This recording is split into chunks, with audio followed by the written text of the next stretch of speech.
Hello everyone, this is Tom Fox and I would like to welcome you to episode 136 of the FCPA Compliance and Ethics Report. Today I'm very pleased to have with me Loren Steffy. Loren is a former business columnist of the Houston Chronicle and has now gone on to other endeavors at 30 Point Strategies.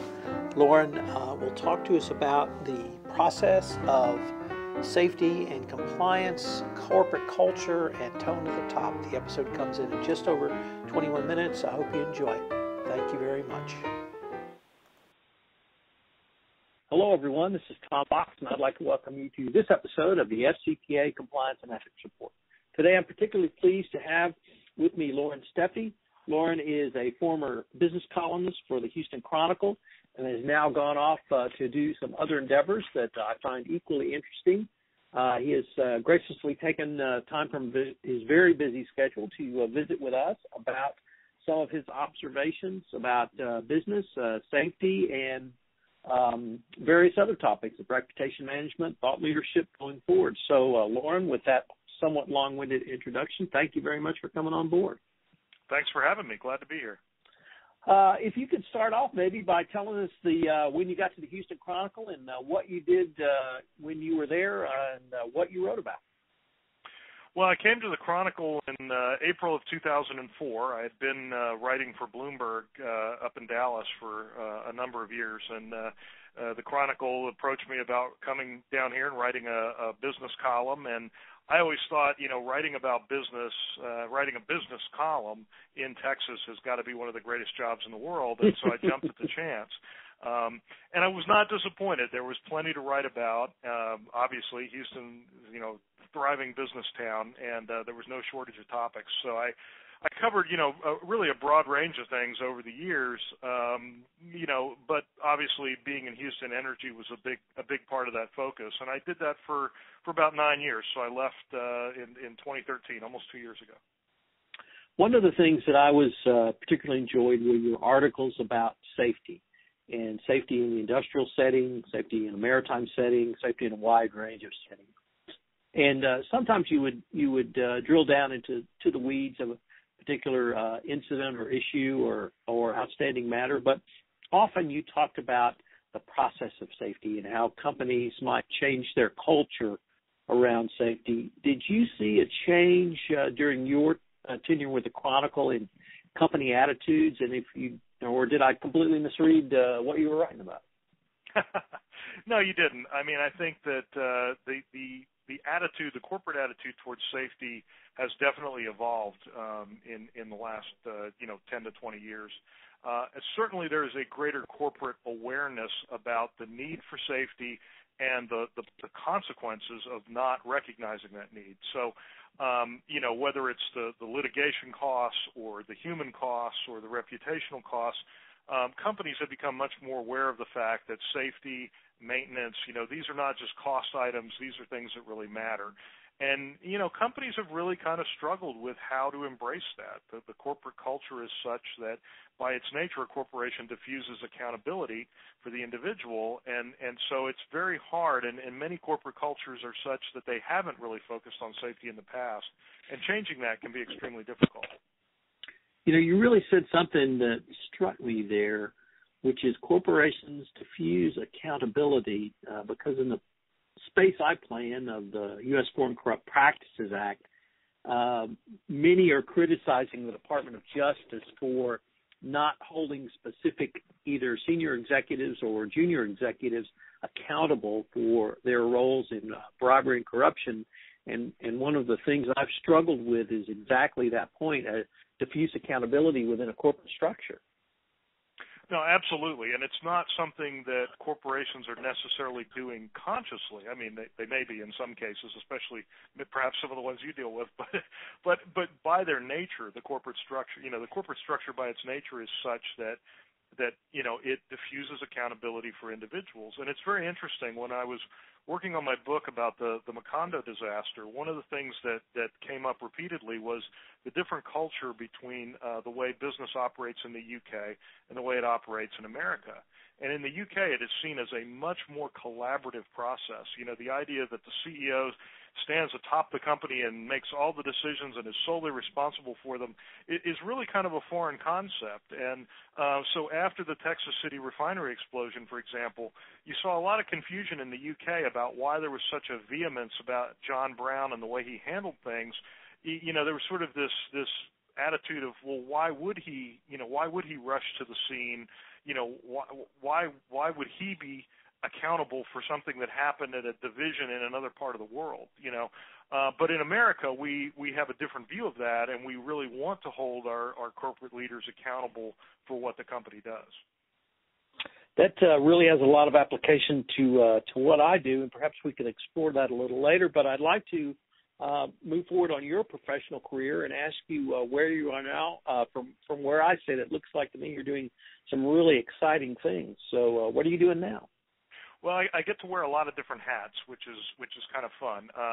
When I left the Chronicle, I joined a firm called 30 Point Strategies. It's a communications firm that some former Bloomberg colleagues of mine had founded in about 2008. And we do a lot of what's called thought leadership. We basically write, kind of in-depth research papers on different topics, analyze trends. Safety is something that we've written about to some degree. And we do some speech writing and other things like that as well. But it's very interesting work, and it's a chance to really focus in depth on key issues that many of which are quite fascinating. And then I still do some writing on the side. I had an opportunity to write a business column for Texas Monthly, which is a great publication. I've been a fan for many years, and I was thrilled at the chance to work with those folks. And I, of course, keep my hand in the Internet as well. I do a blog on Forbes.com, and I write a monthly column for a site out of Scotland called Energy Voice. So it keeps me busy. That it does. One of the things that 30 Point Strategies talks about and communicates, certainly via its website, is reputation management. And corporate leaders are generally concerned about their reputation, or at least they should be concerned about their reputation. But many have grown up in a world where communicating their thoughts, communicating their ideas in anything other than a command and control situation is not something they're comfortable with. How do you help, or how does 30 Point Strategies help corporate leaders through your process of managing the news cycle? Well, one of the things we do is we work with them to get them to understand the value of effective communication, and whatever that may be. I mean, depending on the situation, and I should say we don't do a lot of crisis communication, for example. I mean, we do some of that. I don't personally do any of it, but there are different situations that occur. But one of the things that we try to get corporations to understand is that there is a real benefit to clear and effective communication done on a regular basis. And one of the great things about with the internet and the technology that's available today, every company can be its own publisher if it wants to. And we're seeing some companies out there that are doing some really innovative things in terms of getting their stories out. And it's not all spin. I mean, there's a lot of really interesting stuff that's being done by a lot of corporations around the world. If I could turn now to your most recent article, at least that I read in Texas Monthly. It had a little bit of a legal focus, so for the non-lawyers out there, I apologize. But I really wanted to kind of ask you a little bit about it, and if I could set it up a little bit. There is one court in the Eastern District of Texas, in Athens, I believe, that is very well known for IP or patent docket. And lots of cases are filed there. It started 15 years ago, perhaps, but it's gotten a reputation as a plaintiff-friendly environment.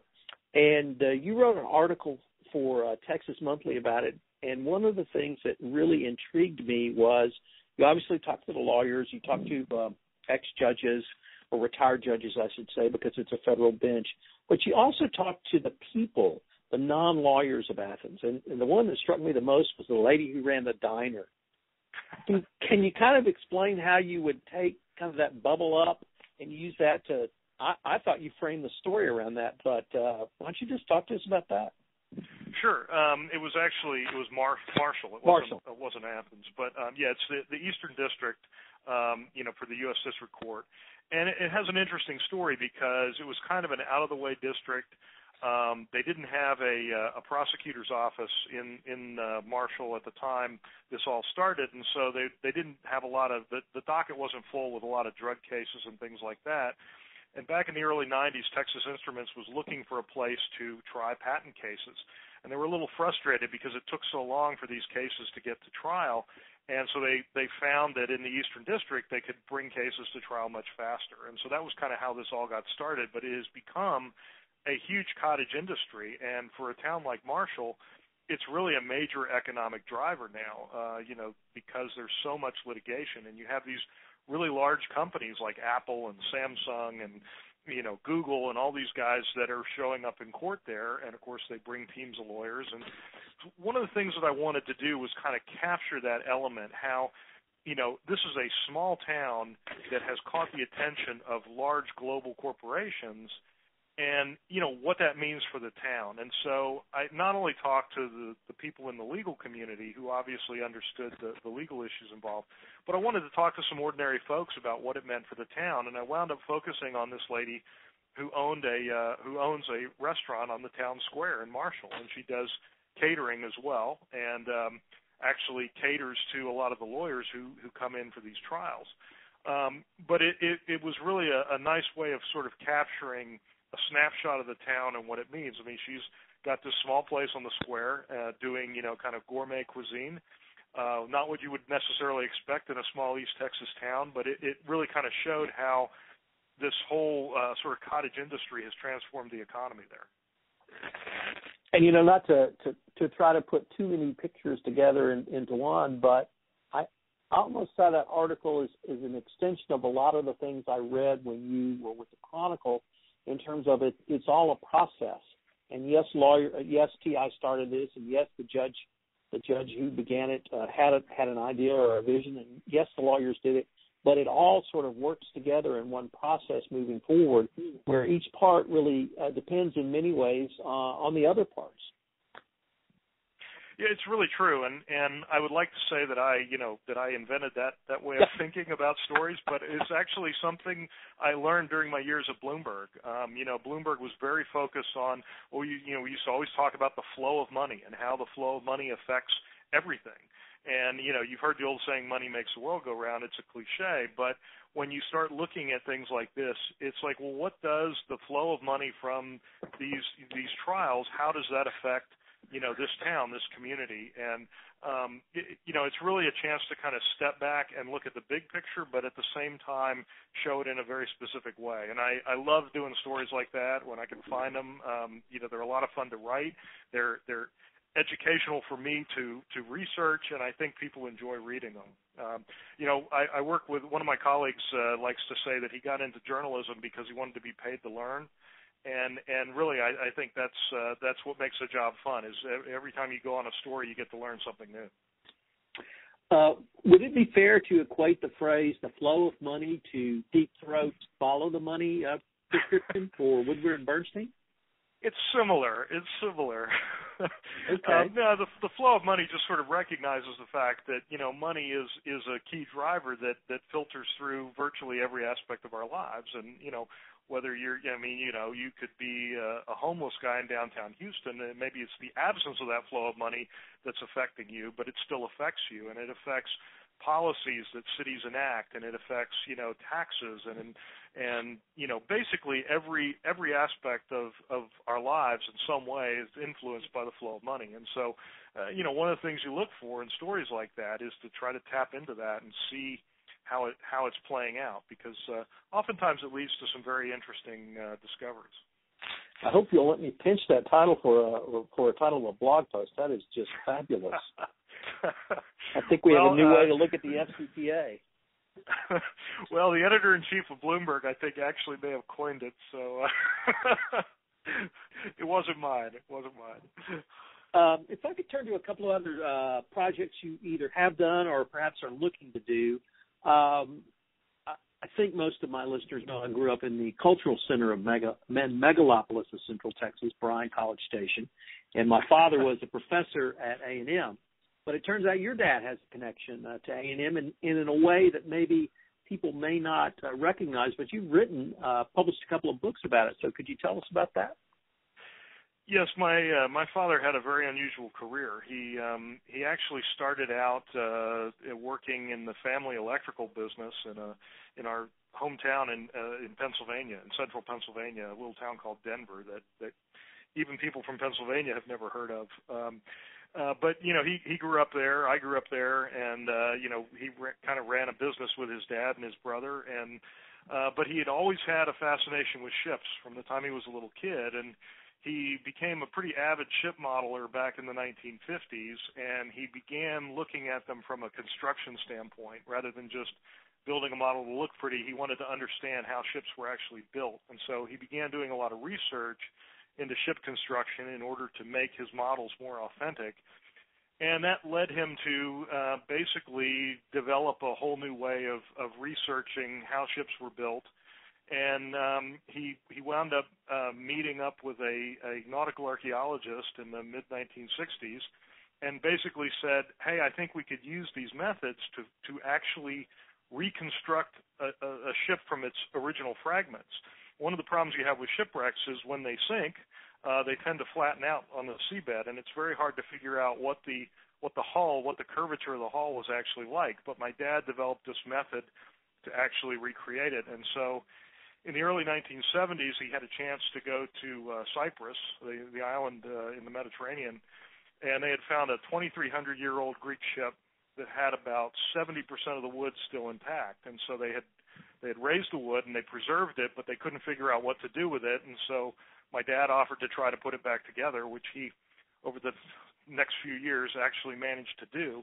And it was the first time it had ever been done. And that led to, the people he was working with wound up forming an institute, and ultimately they affiliated with A&M, and my dad became a professor, even though he didn't have a college degree of his own. But he wound up getting on the faculty there, and he taught for about 14 years.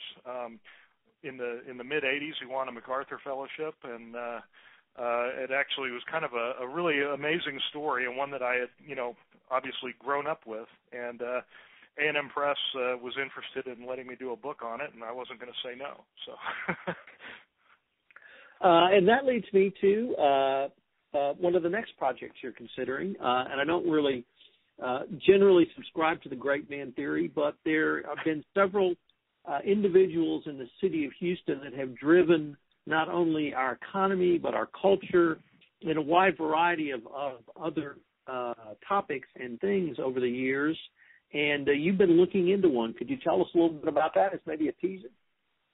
Yeah, I've been looking into the possibility of doing a biography on George Mitchell, who obviously founded Mitchell Energy, huge in the Houston oil and gas business, but is perhaps lesser known nationally for inventing the fracking process that has created this huge abundance of oil that we now enjoy. So I was fascinated for a number of reasons. I mean, George Mitchell was not sort of your typical Texas oil man. He kind of plays against the stereotype. But beyond that, I think that he's really a unique figure in that in many ways he was kind of a throwback to an earlier way of doing business.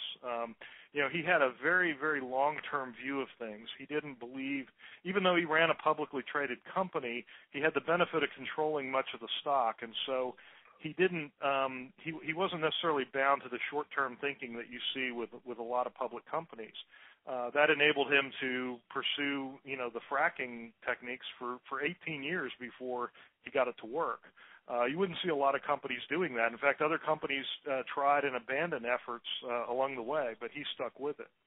But he applied the same vision to everything else that he did. I mean, when he created the woodlands, it was largely because he had spent about 10 years studying the issues of sustainability and overpopulation and looking at the problems we were having with cities, in the 60s and 70s, and trying to figure out a better way to do that and a way to address development that it would be sustainable and be a place that people would want to live.